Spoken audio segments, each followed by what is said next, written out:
This video is going to cover the questions that you need to answer once you have completed the character traits table.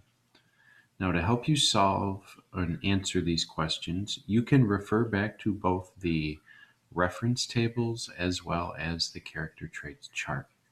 So let's look at the questions now. Again, for each of them, you should write or type your answers in the box. Question number 1 asks, which phenotype for nose color is dominant? Question number 2 would like to know, how many characters have a blue body color and what is their genotype? Question number 3 would like to know, how many different phenotypes for body color are in the Sesame Street population?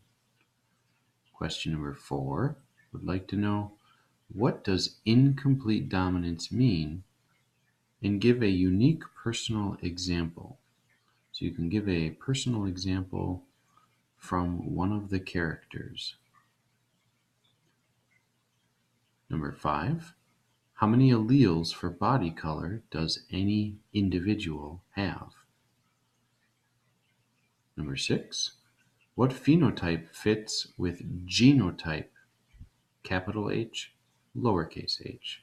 So the heterozygous genotype that is listed there. What phenotype fits with that genotype?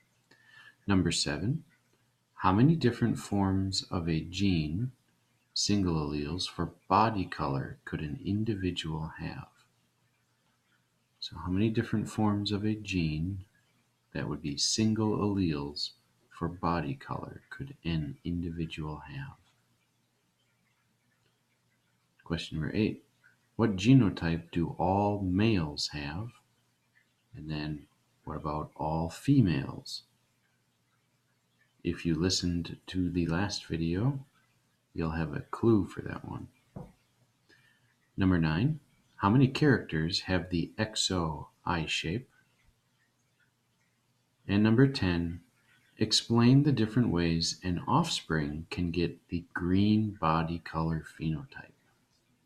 All right, now again, use the charts to help you, use the reference table to help you solve those questions.